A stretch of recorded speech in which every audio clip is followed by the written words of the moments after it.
Hello students, आप सभी का स्वागत है हमारी new video quantum of mechanics के पार्ट 6 में। इससे पहले जो हमारे पार्ट से लेक्चर 5 तक वो हम ऑलरेडी पहले करा चुके हैं। अगर आपने नहीं देखे तो उसका लिंक मैंने नीचे डिस्क्रिप्शन में डाल दिया है। तो आज के वीडियो में हम कुछ इस टाइप के क्वेश्चंस को हैंडल करेंगे जिनके ऑप्शंस काफ़ी सिमिलर होंगे। तो इस टाइप के क्वेश्चंस आने की चांसेस पेपर में सबसे ज़्यादा होते हैं। तो चलिए स्टार्ट करते हैं आज के लेक्चर को। क्वेश्चन नंबर 71 से स्टार्ट करेंगे। क्वेश्चन 71 पूछा गया है, quantum mechanics describe the motion of object. जो क्वांटम मैकेनिक्स होता है उस जो हम पढ़ रहे हैं सब्जेक्ट में, वो डिस्क्राइब करता है मोशन ऑफ ऑब्जेक्ट। किस टाइप के ऑब्जेक्ट के मोशन को, मूवमेंट को वो डिस्क्राइब करता है। तो ये ऑलरेडी हम पढ़ चुके हैं। तो अब हमें देखना है कि ये ऑप्शन कौन सा इसमें साइड बैठता है। सबसे पहला ऑप्शन दिया है ऑफ माइक्रोस्कोपिक साइज। माइक्रोस्कोपिक क्या हुआ, बहुत ही ज्यादा छोटा। या सेकंड ऑप्शन दिया है moving at very high speed, मतलब वो ऑब्जेक्ट जो बहुत तेज स्पीड से मूव कर रहा हो। ऑप्शन सी दिया है इन स्ट्रॉन्ग ग्रेविटेशनल फील्ड। अगर कोई ऑब्जेक्ट है या पार्टिकल है वो स्ट्रॉन्ग मैग्नेटिक फील्ड में रखा गया है तो क्या हम क्वांटम मैकेनिक्स की हेल्प से उसको डिस्क्राइब करते हैं। ऑप्शन डी दिया गया है वेरी स्मॉल साइज, या कोई ऑब्जेक्ट जिसका बहुत छोटा स्मॉल साइज है उसको हम क्वांटम मैकेनिक्स की हेल्प से डिस्क्राइब करते हैं। तो देखिए, जो क्वांटम मैकेनिक्स होता है वो डिस्क्राइब करता है motion of object of very small size. जो बहुत स्मॉल साइज के जो हमारे ऑब्जेक्ट्स होते हैं उनके मोशन को डिटेक्ट करता है, डिस्क्राइब करता है। तो इसका आंसर हो जाएगा ऑप्शन नंबर डी। ओके, तो चलिए अब क्वेश्चन नंबर 72 को देखते हैं। For an electron to jump to an orbit with higher energy it must. जब इलेक्ट्रॉन एक हायर एनर्जी की तरफ जंप करे तो वो क्या करेगा। ऑप्शन ए है इमिशन ऑफ इलेक्ट्रॉन, मतलब इलेक्ट्रॉन का उत्सर्जन होना। एब्जॉर्ब ऑफ इलेक्ट्रॉन, इलेक्ट्रॉन का एब्जॉर्ब करना। ऑप्शन सी दिया गया है इमिट अ फोटोन, और ऑप्शन डी दिया गया है ऑब्जर्व अ फोटोन। तो देखिए, इसको आप इस तरीके से समझिए। ये देखिए, यहाँ पे ये हमारे पास दिया गया है यहाँ पे न्यूक्लियस, और इस न्यूक्लियस के चारों तरफ जो हमारी शेल से इसमें इलेक्ट्रॉन्स रिवॉल्व करते हैं। तो ये अब क्या होता है, हर शेल के कुछ अलग अलग डिफरेंट एनर्जी लेवल्स होते हैं। जैसे energy level 1, energy level 2, energy level 3। Her in level में एनर्जी डिफरेंट होगी। अगर इलेक्ट्रॉन एनर्जी लेवल 1 में है और उसको एनर्जी लेवल 2 में जाना है तो उसको क्या मिलेगी, बाहर से एक एक्स्ट्रा एनर्जी मिलेगी, तभी तो वो उस एनर्जी की हेल्प से दूसरी एनर्जी लेवल में जाएगा। मतलब किसी भी इलेक्ट्रॉन को लोअर एनर्जी लेवल से हायर एनर्जी लेवल में जाने के लिए एक एक्सटर्नल एनर्जी की रिक्वायरमेंट होती है। अगर ये एनर्जी जो उसको मिल रही है वो ज्यादा पर्याप्त मात्रा में या इससे ज्यादा मात्रा में मिल जाए तो वो इलेक्ट्रॉन जो यहाँ E2 में जाने वाला था वो हमारा मूव होके जा सकता है E3 में। ठीक है, ये डिपेंड करता है कितनी एनर्जी मिल रही है। तो यहाँ से सीखने की बात यह है, जब भी इलेक्ट्रॉन लोअर एनर्जी लेवल से हायर एनर्जी लेवल की तरफ जाएगा तो वो हमेशा एब्जॉर्ब करेगा, और जब वो हायर एनर्जी लेवल से किसकी तरफ आएगा, लोअर एनर्जी लेवल की तरफ आएगा तो वो इमिट करेगा। इमिट मतलब बाहर निकालेगा। बट क्या एब्जॉर्व करेगा और क्या इमिट करेगा, तो एब्जॉर्व करता है वो फोटोन जब वो लोअर एनर्जी लेवल से हायर एनर्जी लेवल की तरफ जाता है, और जब वो हायर एनर्जी लेवल से लोअर एनर्जी लेवल की तरफ आता है तो तब वो क्या करता है, एमिट करता है फोटोन का। ठीक है, अब देखो इस क्वेश्चन में क्या पूछा गया है। क्या इसका आंसर तो डायरेक्ट बता दोगे आप, इसका आंसर क्या होगा। जब वो कहा जा रहा है, ऊपर जा रहा है, तो इसका आंसर हो जाएगा एब्जॉर्ब अ फोटोन। तो इसका आंसर हो जाएगा हमारे पास option number D, absorb a photon. ठीक है, और देखिए नेक्स्ट क्वेश्चन देखते हैं। तो उससे पहले मैं आपको बता दूं, मैं सोच रहा हूं कि आपके एग्जाम से पहले एक ऐसी वीडियो बनाई जाए जिसमें अभी तक जितने भी मैंने क्वेश्चन कराए हैं, जितने भी टॉपिक क्लियर करे हैं, उनसे रिलेटेड जो मोस्ट इंपॉर्टेंट क्वेश्चंस हैं उनकी मैं आपके लिए एक सीरीज ना बोले, आप ये कह सकते हैं कि मैं 1 या 2 वीडियो आपके लिए बना के लाऊं। वो एक तरीके से होगी आपकी रिविजन क्लास। ठीक है, तो सबसे पहले ये बता दो कि कौन कौन चाहता है कि सर ये वीडियो बना दो, और उससे इम्पोर्टेंट ये कि आप मुझे बता दें कि आपका फिजिक्स का एग्जाम कौन सी डेट को है। ऐसा हो सकता है कि डिफरेंट यूनिवर्सिटी की डिफरेंट डेट्स हो, तो हम देखेंगे कि किसी बच्चे का पेपर ना छूट जाए कि वीडियो लेट में आ रही है और पेपर जल्दी हो गया हो। तो पहले आप मेरे को कमेंट करके भी बता दें कि सर मेरी यूनिवर्सिटी का नाम ये है और हमारा फिजिक्स का क्वांटम मैकेनिक्स का एग्जाम इस डेट में है। तो मैं कोशिश करूंगा कि उस डेट से पहले 2 से 3 रिवीजन क्लास लेकर आऊं, जिसमें जितने भी मैंने कॉन्सेप्ट करवाए हैं अभी तक और जो इससे मोस्ट इंपॉर्टेंट क्वेश्चन बन सकते हैं वो मैं आपके पास लेकर आऊंगा, जिससे आपका पूरा रिवीजन हो जाएगा। ठीक है, नेक्स्ट क्वेश्चन में चलते हैं। चलिए क्वेश्चन नंबर 73 को देख लेते हैं। 73 में पूछा गया है which of these particle is responsible for the existence of spectral line. ठीक है, ऑप्शन दिया है फर्स्ट इलेक्ट्रॉन, ऑप्शन बी दिया है फोटोन, ऑप्शन सी दिया है न्यूट्रॉन और ऑप्शन डी दिया है प्रोटॉन। ठीक है, अब देखो स्पेक्ट्रल लाइन क्या होती है, पहले इसको समझ लेते हैं। अब देखिए स्पेक्ट्रल लाइन क्या होती है। जैसे मैंने आपको बताया कि ये हमारा न्यूक्लियस है, इसके चारों तरफ हमारी सेल्स है, डिफरेंट सेल्स है इसके चारों तरफ। ठीक है, अब क्या होता है, या अगर इलेक्ट्रॉन न्यूक्लियस से दूर जाए, या मतलब कभी इसमें हो सकता है फिर इसमें, ऐसा हो सकता है ना कि कोई दूसरा हमारा जो कोई दूसरा एटम हो वो इसको अट्रैक्ट कर रहा हो, या न्यूक्लियर फोर्स की वजह से जो हमारा इलेक्ट्रॉन है वो न्यूक्लियस की तरफ और पास आए, तो उस केस में क्या होता है, डिफरेंट फ्रिक्वेंसीज की लाइट जनरेट होती है, डिफरेंट फ्रिक्वेंसीज की जो वेव्स होती है वो जनरेट होती है, जिसकी वजह से क्या होता है, एक स्पेक्ट्रल बन जाता है। ठीक है, हमने लास्ट जो पिछले लेक्चर में या पिछले से पिछले के एक लेक्चर में मैंने क्वेश्चन करवाया है, उसमें भी मैंने बताया था कि कैसे करके स्पेक्ट्रल ऑफ लाइन क्रिएट हो जाती है। तो इस इलेक्ट्रॉन की वजह से क्या होता है, जो स्पेक्ट्रल मतलब डिफरेंट फ्रिक्वेंसीज की लाइट बनने लग जाती है। मतलब एक बैंड है तो ये एनर्जी बैंड स्प्लिट होकर डिफरेंट फ्रिक्वेंसीज की हमारी क्या दे देता है, लाइट बनाना स्टार्ट कर देता है। तो इसी बैंड को हम कहते हैं स्पेक्ट्रल बैंड या स्पेक्ट्रल लाइन। तो ये किसकी वजह से बन रहा है, इलेक्ट्रॉन की वजह से बन रहा है। तो 73 जो क्वेश्चन है इसमें देखो इलेक्ट्रॉन कौन से वाले ऑप्शन में दिया गया है। ऑप्शन नंबर अगर हम ए को देखें इलेक्ट्रॉन, तो इसका हमारा आंसर हो जाएगा ऑप्शन नंबर ए इलेक्ट्रॉन। अब नेक्स्ट क्वेश्चन में चलते हैं, question number 74। Electrons which jumped to the higher energy level by absorbing a photon is called. देखो ये अभी मैंने आपको पहले ही बताया, जब इलेक्ट्रॉन एक एनर्जी लेवल से हायर एनर्जी लेवल की तरफ जंप करता है तो उस इलेक्ट्रॉन को हम क्या नाम देंगे। हमें पता था कि इलेक्ट्रॉन ऊपर जा रहा है तो फोटोन को एब्जॉर्ब करेगा, तो यही पूछा गया है कि इलेक्ट्रॉन जब higher energy level absorbing a photon को एब्जॉर्ब करके हायर एनर्जी लेवल में चले गया तो उस इलेक्ट्रॉन को क्या बोलेंगे।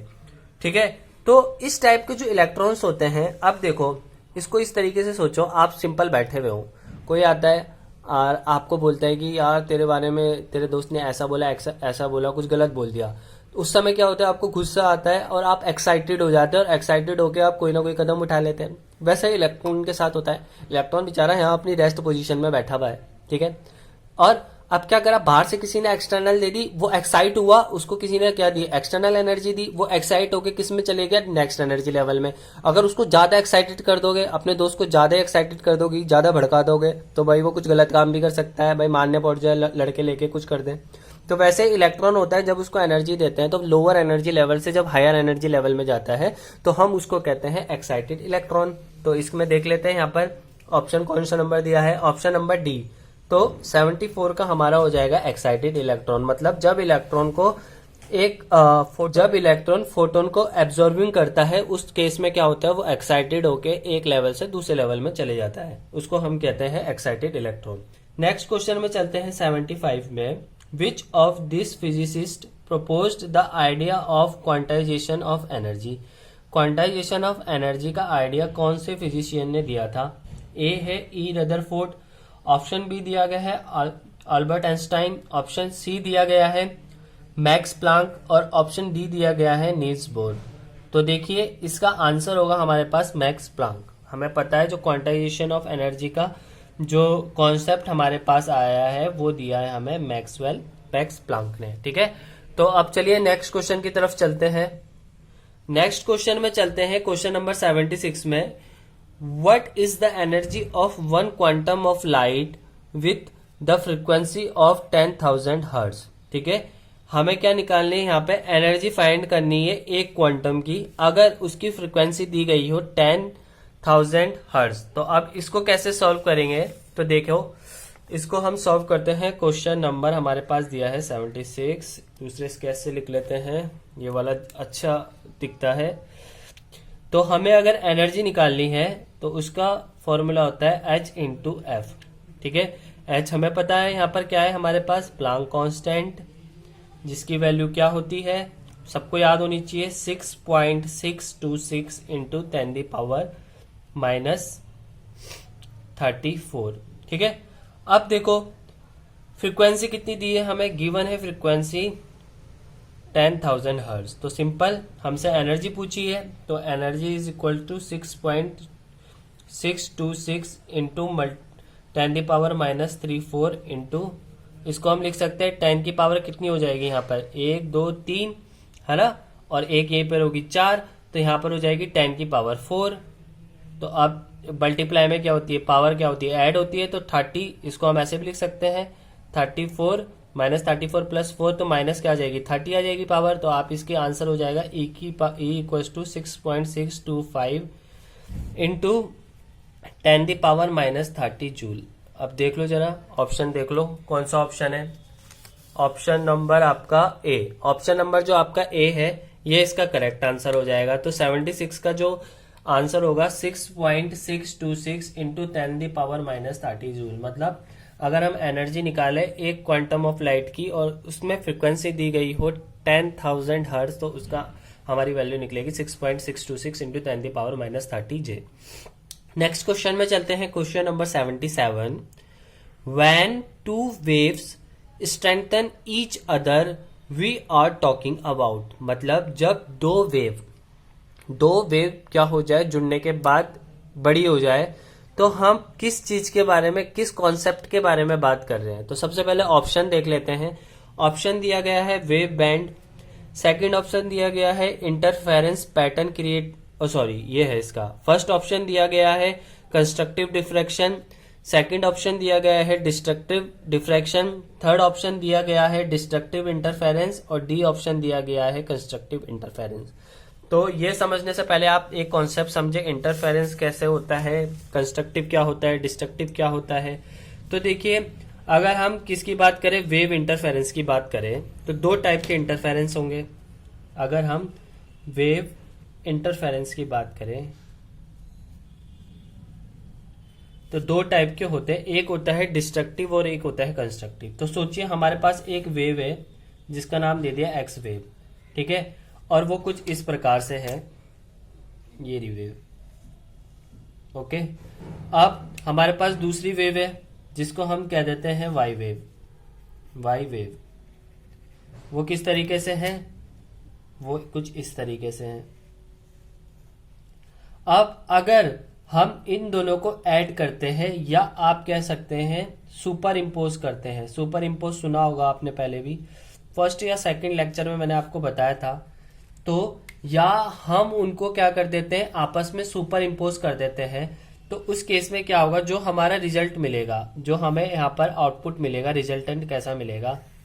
तो सबसे पहले हम देखेंगे जो ये दोनों हमारी वेव है सेम फेज में है। देखिए ये भी सेम फेज में, ये भी सेम फेज में है, ठीक है। तो इस केस में क्या होगा, जो इस वेव का मैक्सिमम है, इसको हम कहते हैं मैक्सिमा। जो इस केस वेव का मैक्सिमा है, जिसको हम कहते हैं एम्पलीट्यूड। क्या कहते हैं इसको, एम्पलीट्यूड भी कहते हैं। ये आपस में ऐड होके जो हमें वेव देगा वो इससे बड़ी वेव देगा, ऐसे करके, ठीक है। इसको, इस प्रोसेस को हम कहते हैं कंस्ट्रक्टिव, क्योंकि कंस्ट्रक्ट हो रहा है, ऐड हो रहा है, कंस्ट्रक्टिव इंटरफेरेंस। आपस में इंटरफेरेंस हुआ, पर जो आउटपुट हमें न्यू वेव मिली वो कैसी मिली, कंस्ट्रक्टिव मिली। अगर सेम केस ऐसा भी हो सकता था दूसरा, कि हमारे पास दो वेव है, सेम यही केस होता। इसमें थोड़ा सा डिफरेंस क्या हो जाता, ये एक वेव है आपके पास, ये दूसरी वेव है। अब आपको क्या मिलता, आप इसको भी ऐड कर रहे हैं, ठीक है, इंटरफेरेंस हो रहा है दोनों के बीच में। अब यहां पर देखिए, जो इसका जो फेस है वो डिफरेंट है और इसका फेस डिफरेंट है, ठीक है। ये देखिए यहां पर क्या हो रहा है, ये जो इसका फेस है और इसका फेस है, दोनों में कितने का डिफरेंस है, 180 का फेस शिफ्ट है, ठीक है। तो इस केस में क्या होगा, जो हमें आउटपुट में वेव मिलेगी वो कैसी मिलेगी, फ्लैट मिलेगी, ऐसे करके। तो इस टाइप के इंटरफेरेंस को हम कह देते हैं डिस्ट्रक्टिव इंटरफेरेंस। और यही हमसे क्वेश्चन में पूछा गया है कि when two wave strengthen each other we are talking about. तो हम किसके बारे में, स्ट्रेंथ होके बड़ी हो जा रही है, एम्पलीट्यूड बढ़ जा रहा है, ठीक है, तो हम किस वेव की बात कर रहे हैं, यहाँ पर कंस्ट्रक्टिव इंटरफेरेंस की बात कर रहे हैं। तो इसका आंसर हमारा हो जाएगा option number D, constructive interference. तो इसमें हम लगा देते हैं ऑप्शन नंबर डी में कंस्ट्रक्टिव इंटरफेरेंस। आई होप आपको अच्छे से समझ में आ रहा होगा। किसी क्वेश्चन में कोई डाउट होता है तो मुझे कमेंट करके बोल दीजिए आप नीचे, ठीक है। साथ में कोशिश करूंगा कि कोई व्हाट्सअप नंबर अपना कोई ऐसा ग्रुप बना दूं जिसमें आप कोई क्वेरी भी पूछ सकते हो। और साथ ही साथ आप मुझे इंस्टाग्राम में भी फॉलो कर सकते हैं, चैनल को भी फॉलो कर सकते हैं। दोनों के इंस्टाग्राम आपकी स्क्रीन में आ रहे होंगे आईडीज। अब चलिए नेक्स्ट क्वेश्चन में चलते हैं, क्वेश्चन नंबर 78 में। क्वेश्चन 78 हमसे क्या पूछ रहा है, diffraction is a phenomenon in which. Diffraction कैसा फेनोमिनन होता है। पहला ऑप्शन दिया गया है वेव बैंड, सेकंड ऑप्शन दिया गया है interference pattern created, C option दिया गया है 3 वेव इंटरफेरेंस, और ऑप्शन डी दिया गया है 2 वेव इंटरफेरेंस। अब देखो इसको समझो, डिफ्रैक्शन क्या होता है। ये देखो क्लास 10th का बेसिक है डिफ्रैक्शन। दो चीज होती है, एक होती है रिफ्लेक्शन, एक आपने पढ़ा होगा रिफ्रैक्शन, एक पढ़ा होगा डिफ्लेक्शन, और एक पढ़ा होगा डिफ्रैक्शन। यहां पर बात हो रही है डिफ्रैक्शन की। अब देखो क्या होता है, जैसे हमारी ये वेव है ना, ये जा रही है, अब ये किसी मीडियम में है। अब हो सकता है कि आगे जाके जो हमारा मीडियम है वो चेंज हो जाए। ये हमारा मीडियम 1 है और ये हमारा मीडियम 2 है। जब मीडियम चेंज होता है तो ये अपने पाथ को थोड़ा सा बदल देती है। मतलब या तो उसका पाथ क्या होगा, जैसे यहां पर से ऐसे आ रही है, सोचो ऐसे। अब यहां पर क्या हो गया कि ये मीडियम दूसरा हो गया, यहां पर मीडियम 2 आ गया। तो वो डिपेंड करेगा ये मीडियम कैसा है, डैन मतलब ज्यादा घना है या खुला है। तो उस हिसाब से या तो हमारी जो ये वेव है इसका पोजीशन ऐसे भी हो सकता है या ऐसे भी हो सकता है, किसी भी डायरेक्शन में जा सकती है अगर वो एक मीडियम से दूसरी मीडियम पे जाएगा। तो इसी प्रोसेस को हम कहते हैं डिफ्रैक्शन ऑफ वेव। तो आप देख रहे हैं कि जब डिफ्रैक्शन ऑफ वेव हो रहा है, इस केस में क्या हो रहा है, जो वेव हो रही है वो हल्की सी बैंड हो जा रही है ना, वापिस नहीं आ रही है, क्या हो रही है, बैंड हो जा रही है। या तो वो ऊपर को बैंड हो रही है या नीचे को बैंड हो जा रही है। तो इसी फेनोमिनन को हम कहते हैं डिफ्रैक्शन ऑफ वेव। तो यही हमसे पूछा गया है। तो इसका जो क्वेश्चन नंबर 78 है, इसका आंसर देख लो ऑप्शन में। ऑप्शन में हो जाएगा ऑप्शन नंबर ए, वेव बैंड्स। ठीक है, तो देखिए अभी तक जितने भी हम क्वेश्चन कर रहे थे ना, सब में जो ऑप्शन है कुछ तरीके से इस तरीके से ऑप्शन सेट किए गए हैं कि आपको लगेगा कि हाँ ये भी हो सकता है, ये भी हो सकता है। तो आपको बिल्कुल एग्जैक्ट जो बात है उसी में आपको क्या करना है, टिक करना है। तो नेक्स्ट क्वेश्चन में चलते हैं, question number 79। The original version of double slit experiment prove that.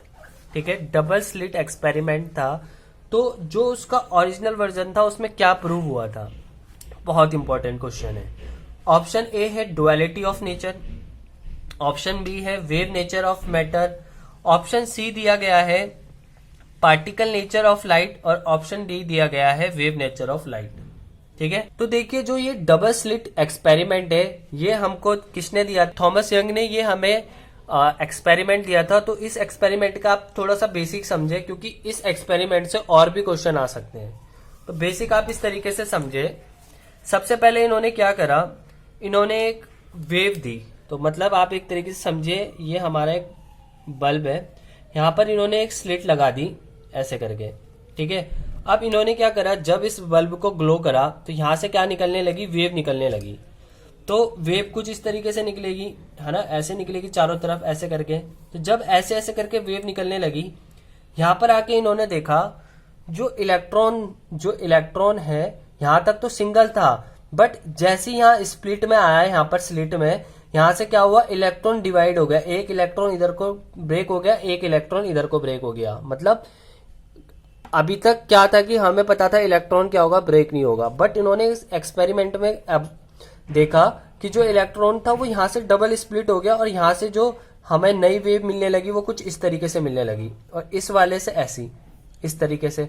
और जो हमारे पास यहाँ पर जो आउटपुट में पैटर्न मिला वो कुछ इस तरीके से मिला कि जो वेव आपस में जुड़ रही है वो हमें दे रही है यहाँ पर लाइट वाला एरिया। ठीक है, मतलब जो ज्यादा चमक रहा था, ब्राइट एरिया बोल सकते हैं आप। ठीक है। और जहां पर ये वेव आपस में मिल नहीं रही हो वहां पर ये हमें देने लग गया डार्क एरिया, ठीक है। तो हमने यहाँ पर क्या करा, हमने लाइट का यहाँ पर एक वेव पार्टिकल देखा। अब उसके बाद साइंटिस्ट को लगा कि यार ये इलेक्ट्रॉन ऐसे कैसे स्प्लिट हो सकता है, तो उन्होंने क्या करा, यहाँ पर एक ऑब्जर्वर रखा और बोला कि इस एक्सपेरिमेंट को दोबारा करते हैं, देखते हैं क्या होता है। उसके बाद उन्होंने क्या करा, दूसरे केस में उन्होंने यहाँ पर लगा दी एक इलेक्ट्रॉन गन। इलेक्ट्रॉन गन का मतलब, इलेक्ट्रॉन गन एक ऐसी गन होती है जिससे क्या निकलते हैं, एक ही बारी में बहुत ही तेज स्पीड के इलेक्ट्रॉन्स निकलते हैं, ठीक है। अब उन्होंने ऐसी इलेक्ट्रॉन गन निकाली और यहाँ पर लगा दी एक दूसरी स्प्लिट, ठीक है। अब देखो ऐसे करके यहां से उन्होंने जब ये वाली इलेक्ट्रॉन्स थे यहां से पास हुए तो उन्होंने यहां से देखा कि जो ये इलेक्ट्रॉन थे ना, अब इस बारी में इलेक्ट्रॉन डिवाइड नहीं हुआ। यहाँ पे इन्होंने क्या करा, कुछ इलेक्ट्रॉन इधर से चले गए, कुछ इलेक्ट्रॉन इधर से चले गए, जो ये इलेक्ट्रॉन थे। पिछली बार क्या हुआ था कि इस वाले उसमें जब वेव गई थी तो इलेक्ट्रॉन स्प्लिट हो गया था, यहाँ पर एक पार्ट इधर टूट के चले गया था, एक इधर। अब जब उन्होंने और ज्यादा ऑब्जर्व करा इसको तो उन्होंने देखा कि अब क्या हो रहा है, अब तो इलेक्ट्रॉन टूट ही नहीं रहा है, अब एक इलेक्ट्रॉन इधर से जा रहा है, इधर से जा रहा है। तो यहाँ पर उन्होंने देखा जो इलेक्ट्रॉन था यहाँ पर कौन सी प्रॉपर्टी दिखा रहा है, पार्टिकल प्रॉपर्टी दिखा रहा है, ठीक है। तो ये पूरा एक्सपेरिमेंट था डबल स्लिट एक्सपेरिमेंट का। तो इसमें ये पूछा गया है कि the original version of double slit experiment prove that, इसने हमें क्या प्रूव करवाया था जो ये एक्सपेरिमेंट था हमारा। तो इसका आंसर हमारा हो जाएगा वेव नेचर ऑफ लाइट। इसने बताया था कि नेचर कैसा है लाइट का, वेव नेचर ऑफ लाइट, ठीक है। अब चलिए नेक्स्ट क्वेश्चन की तरफ चलते हैं, क्वेश्चन नंबर 80। क्वेश्चन 80 को हम पढ़ लेते हैं, क्या है, quantum tunnelling is a phenomenon in which. Quantum tunnelling क्या होती है, ठीक है। ऑप्शन पढ़ लेते हैं, न्यूक्लियर रिपेल इलेक्ट्रिकली, मतलब जो न्यूक्लियर होते हैं बीच के वो एक दूसरे को रिपेल करते हैं, उसे कहते हैं। Object passes through a impermeable object, मतलब कोई ऑब्जेक्ट ऐसा है, और आपको भी मैं समझाता हूँ, मतलब कोई एक ऑब्जेक्ट किसी और दूसरी ऑब्जेक्ट के अंदर से पास हो जाए, आप इसको इस तरीके से समझे। थर्ड है a heavier atom divide into lighter element, और फोर्थ है हमारे पास nuclear of lighter element collide to form a heavier element. तो देखिए टनलिंग क्या होती है और उसके बाद समझेंगे हम क्वांटम टनलिंग क्या होती है। तो इसको हम इस तरीके से समझ लेते हैं, ये देखिए इसको हम इस तरीके से समझते हैं, एक सेकेंड, हाँ, ये देखिए इसको टनलिंग क्या होती है। अब मैंने आपको अगर बेसिक सुना जाए टनल क्या होता है, तो टनल क्या होता है, आपने बोला कि हाँ ये एक रोड जा रही थी, अब क्या करा, इसके ऊपर से एक टनल बना दी। अब आप क्या इधर से स्प्लिट होकर इधर जा सकते हैं, ये इसके नीचे से जाके और दोबारा इधर रोड पे मिल जाएगा, इसी को टनल बोलते हैं बेसिक लैंग्वेज में। अब जो क्वांटम टनलिंग वो क्या थी, उन्होंने ये देखा कि अगर हमारे पास एक कोई भी पोटेंशियल है और यहां पर से कोई इलेक्ट्रॉन या एटम आ रहा है, क्या होगा, इससे टकराएगा। अगर इसकी एनर्जी इसकी एनर्जी से कम हुई तो ये क्या होगा, टकरा के वापिस चला जाएगा। ऐसा ही तो होता है, रिफ्लेक्ट हो जाता है। अगर ई की वैल्यू इसकी वैल्यू से ज्यादा होगी, हाँ ये तो ज्यादा थी, अगर कम होगी तो वापिस हो जाएगा, अगर ज्यादा होगी तो ये क्या कर जाएगा, इससे पार चले जाएगा। बट टनलिंग इफेक्ट में क्या देखा गया कि अगर हमारे पास कोई पार्टिकल है या कोई वेव है, ठीक है, उसको अगर हम उसकी एनर्जी इसकी एनर्जी से कम है, तभी भी वो क्या कर रहा है, इसके अंदर से होके पार हो जा रहा है। समझ रहे हो बात को, क्या हो रहा है, वो टनल बना ले रहा है, उसके अंदर से क्या हो जा रहा है, पास हो जा रहा है। और इस कंडीशन में क्या होती है, जो इसकी प्रॉपर्टी होती है, जो इसका एम्पलीट्यूड होता है वो लेस हो जाता है। आप इसको फिगर में देख सकते हैं, फिगर की हेल्प से आप इजीली समझ जाएंगे किस तरीके से जो पार्टिकल है टनलिंग इफेक्ट में क्या होता है, वो उसके अंदर से पास होके एक साइड से घुसता है और दूसरी साइड से निकल जाता है। तो इस इफेक्ट को कहते हैं हम क्वांटम टनलिंग, ठीक है। तो क्वेश्चन इसका ऑप्शन पढ़ लेते हैं। ऑप्शन ए है न्यूक्लियर रिपेल इलेक्ट्रिकली, ये हमने सब पढ़ लिया। तो इसका मतलब object passing through an impermeable object, तो इसका आंसर हो जाएगा हमारे पास ऑप्शन नंबर बी। 18 का आंसर हो जाएगा ऑप्शन नंबर बी। इसमें लगा देते हैं कि इस जो क्वांटम टनलिंग होती है उसमें ऑब्जेक्ट पास हो जाता है इम्परमिएबल ऑब्जेक्ट से, ठीक है।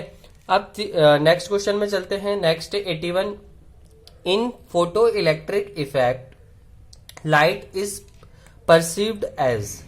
जो फोटो इलेक्ट्रिक इफेक्ट है बहुत इंपॉर्टेंट है और इससे सबसे ज्यादा क्वेश्चन आते हैं। इसके ऑप्शन पढ़ लेते हैं हम। ऑप्शन फर्स्ट दिया गया है set of wave, option B दिया गया है set of particle, option C दिया गया है पार्टिकल्स और ऑप्शन डी दिया गया है वेव, ठीक है। अब देखो फोटो इलेक्ट्रिक इफेक्ट क्या होता है। बेसिक समझ लेते हैं क्या होता है और फिर हम समझेंगे कि इसका आंसर क्या होगा। ठीक है, फोटो इलेक्ट्रिक इफेक्ट क्या होता है। हमारे पास एक सेमीकंडक्टर होता है कुछ इस तरीके से, जो कि बना होता है पी या एन का। ये किसी मेनली हम सिलिकॉन या जर्मेनियम का यूज करते हैं। अब क्या होता है, जब इसमें कोई लाइट पड़ती है, जब इसमें कोई लाइट पड़ती है उस समय क्या होता है, ये लाइट जब इसमें पड़ती है उसके बाद ये लाइट का नेचर चेंज हो जाता है, तब हमें मिलते हैं यहाँ पर पार्टिकल्स मिलते हैं। क्या मिलते हैं यहाँ पर, जैसे इलेक्ट्रॉन्स मिल गया यहाँ पे। अब ये इलेक्ट्रॉन, जब ये लाइट यहाँ पर पड़ती है, ये लाइट कन्वर्ट हो जाती है इलेक्ट्रॉन में, उसके बाद ये इलेक्ट्रॉन सर्किट में फ्लो होता है, जिसकी वजह से हमें क्या मिल जाती है, इलेक्ट्रिसिटी मिल जाती है। यही कॉन्सेप्ट हमारा होता है फोटो इलेक्ट्रिक इफेक्ट का। अब इसमें ये क्या चीज परसीव कर रहा है, पार्टिकल्स को परसीव कर रहा है, लाइट पार्टिकल्स को ले रहा है। तो इसका आंसर हमारा क्या हो जाएगा, सेट ऑफ पार्टिकल्स। इसका आंसर हमारे पास हो जाएगा 81 का option number B, set of particles. ठीक है, तो चलिए अब नेक्स्ट क्वेश्चन में चलते हैं। क्वेश्चन नंबर 82 को देख लेते हैं। What is the momentum of photon whose wavelength of 1 metre. ठीक है, मोमेंटम पूछा है फोटोन का और उसका वेवलेंथ दिया गया है 1 मीटर। तो इसको कैसे सॉल्व करेंगे, तो देखिए वेवलेंथ क्या होता है। अगर हमारे पास कोई ऐसी वेव है, तो जहां पर एक कंप्लीट साइकिल हो रही है, तो इसकी जो लेंथ होती है उसको हम कहते हैं वेवलेंथ। ओके, अब क्या इसमें पूछा है कि अगर इसकी वेवलेंथ 1 मीटर है, मतलब यहां से यहां तक का डिस्टेंस, यहां से लेके यहां तक का डिस्टेंस 1 मीटर दिया गया है, तो फोटोन का मूवमेंट कितना होगा। तो इसको हम कैसे निकालेंगे, मोमेंटम ऑफ फोटोन का फॉर्मूला क्या होता है, P equals to H upon lambda. H यहाँ पर क्या है, प्लांक कांस्टेंट, जिसकी वैल्यू होगी हमारे पास 6.626 इंटू 10⁻³ और इसकी वैल्यू जो हमारे यहाँ पर दिया है क्या बोलते हैं लैम्डा, इसकी वैल्यू दी है हमारे पास 1 मीटर। तो सिंपल जो हमारी पी की वैल्यू हो जाएगी एच के डायरेक्ट बराबर आ जाएगी। तो जो हमारा मोमेंटम होगा फोटोन का वो होगा 6.626 इंटू 10⁻34। अब देख लो ये किस में दे रखा है, ऑप्शन नंबर हमारे पास यहाँ पर दे रखा है सी। तो इसका आंसर हो जाएगा हमारे पास option number C, 6.626 into 10⁻34 kg metre पर सेकेंड। नेक्स्ट चलते हैं। A gyromagnetic ratio of electron revolving in a circular path of a hydrogen atom is 8.8 into 10⁻10 electron kilogram. What is the mass of electron. अब देखो सबसे पहले समझ लेते हैं गैरोमैग्नेटिक रेशियो क्या होता है। तो देखिए इसको समझते हैं। तो आप यहाँ पे देखिए, जब कोई इलेक्ट्रॉन, ये एक पाथ है, इसमें हमारा इलेक्ट्रॉन रिवॉल्व कर रहा है सर्कुलर। ठीक है, आप देखिए ये इलेक्ट्रॉन है, ये ऐसे या तो क्लॉकवाइज रिवॉल्व करेगा या एंटी क्लॉकवाइज करेगा। तो जब ये रिवॉल्व करता है, घूमता है चारों तरफ, तो यहाँ पर एक मैग्नेटिक फील्ड प्रोड्यूस होता है जिसको हम कहते हैं मैग्नेटिक मोमेंटम, जिसको हम रिप्रेजेंट करते हैं मैग्नेटिक मोमेंटम, जिसको हम रिप्रेजेंट करते हैं म्यू से, और जिसकी वैल्यू होती है mu is equal to EV/2। ठीक है, ये सबसे ये याद रखिए। देखिए डायरेक्ट भी पूछा जा सकता है म्यू की वैल्यू क्या है। तो यहाँ पर अगर E की बात करें तो ये तो इलेक्ट्रॉन का चार्ज हो गया, V की बात करें तो V हो जाएगा हमारा वेलोसिटी ऑफ इलेक्ट्रॉन, और जो R है यहाँ पे R की वैल्यू होगी रेडियस, मतलब यहाँ से लेके सेंटर से लेके इलेक्ट्रॉन के बीच का डिस्टेंस कितना है, तो ये हो जाएगी रेडियस ऑफ इलेक्ट्रॉन। ओके, अब इसके बाद जानते हैं एंगुलर मोमेंटम क्या होता है, क्योंकि इन सब दोनों की जरूरत आपको पड़ने वाली है। अगर आपको यही नहीं पता होगा ये क्या है, तो आप कैसे कर पाएंगे। अगर हम एंगुलर मोमेंटम की बात करें तो क्या होता है, जब इलेक्ट्रॉन रिवॉल्व करता है तो इस पॉइंट से वो कोई ना कोई एंगल बनाएगा, है ना। अगर ये मैग्नेटिक फील्ड जा रहा है तो कोई ना कोई एंगल बनाएगा। तो जो ये एंगल निकलता है इसको हम कहते हैं, किस एंगल से वो मोमेंटम कर रहा है उसको हम कहते हैं एंगुलर मोमेंटम, जिसको रिप्रेजेंट करते हैं एल से, और जिसकी फॉर्मूला होता है L इक्वल्स टू mv/r, जहां पर m होता है मास ऑफ इलेक्ट्रॉन का मास होगा, v होगा वेलोसिटी और r होगा रेडियस ऑफ इलेक्ट्रॉन, यहां से यहां तक की रेडियस। जो गायरोमैग्नेटिक रेशियो होता है वो क्या होता है, उसको हम कहते हैं गायरोमैग्नेटिक रेशियो, जिसको हम रिप्रेजेंट करते हैं गामा से। वो होता है हमारा magnetic moment upon angular momentum. तो अगर हम यहाँ पर वैल्यू रखें तो gamma is equal to E V R upon 2, magnetic momentum की वैल्यू अपॉन एंगुलर मोमेंटम की वैल्यू एम वी आर। तो हम इसको ऐसे लिख सकते हैं E V R upon 2 M V R. V R से वी आर कैंसिल हो जाएगा, ई अपॉन 2 एम। तो अगर आपसे डायरेक्ट पूछे गामा की वैल्यू क्या होगी हमारे पास, तो यहां पर होगी ई अपॉन 2 एम। तो आप सबसे पहले इसे याद रखें।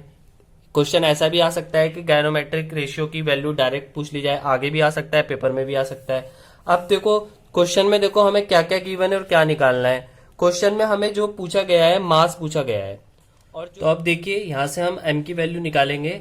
तो यहां पर हम लिख सकते हैं 8.8 into 10⁸ is equals to E. Charge कितना है हमारा, इलेक्ट्रॉन की चार्ज होता है 1.6 into 10⁻⁻19 upon 2 into M. M की वैल्यू निकालनी है, तो हम इसको ऐसे लिख सकते हैं m is equal to 1.6 into 10⁻⁻19 upon, ये वाली वैल्यू इधर आ जाएगी, तो 8.8 इंटू 10⁸ इंटू 2।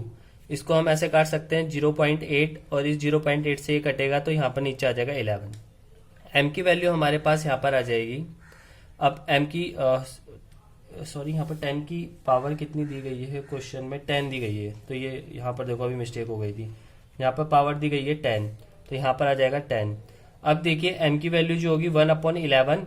अब जो ये 10 है पावर ऊपर जाएगी, तो हम इसको ऐसे लिख सकते हैं 10⁻⁻19 इंटू 10⁻⁻10। तो ये वाली जो इंटू में जो पावर्स होती है वो ऐड हो जाती है, तो यहाँ पर m आ जाएगा 1/11 इंटू 10⁻29। अब ये देख लो ऑप्शन में गिवन है, देखो जरा कौन सा ऑप्शन है। तो यहाँ पर अगर हम देखें तो ऑप्शन नंबर सी, तो ऑप्शन नंबर सी हमारा, या option number D, option number D, तो ऑप्शन नंबर डी हमारा यहाँ पर हो जाएगा करेक्ट आंसर। नेक्स्ट क्वेश्चन में चलते हैं। What is the energy of electron revolving in third orbit expressed in electron volt. ठीक है, अब इसमें एनर्जी ऑफ इलेक्ट्रॉन पूछी गई है जो थर्ड ऑर्बिट में रिवॉल्व कर रहा हो। तो इसको हम कैसे निकालेंगे, तो इसको अभी सॉल्व कर लेते हैं फटाफट से।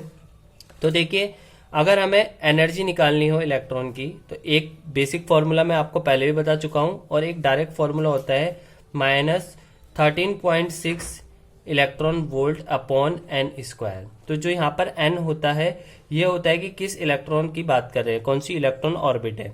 तो यहाँ पर हमसे पूछा गया है थर्ड ऑर्बिट, तो मतलब यहाँ पर हमें गिवन है एन की वैल्यू 3। तो अब एनर्जी ऑफ इलेक्ट्रॉन मतलब थर्ड उसमें निकालनी है, तो -13.6 अपॉन 3 का स्क्वायर। तो यहाँ पर हो जाएगा -13.6 अपॉन 3 का स्क्वायर 9। अब इसको इससे डिवाइड करेंगे तो हमारे पास जो वैल्यू आएगी 9 × 9.4, यहाँ पर बचेगा 4, 46 तो 9 × 5 = 45, और यहाँ पर आ जाएगा 0.51 इलेक्ट्रॉन वोल्ट। ठीक है, अब देख लेते हैं इसकी वैल्यू क्या दे रखी है यहाँ पे। ये ऑप्शन नंबर अगर हम ए में देखें तो ऑप्शन नंबर ए में दे रखा है 1.51 इलेक्ट्रॉन वोल्ट, तो इसका आंसर हो जाएगा option number A. Next question में चलते हैं, क्वेश्चन नंबर 85 में।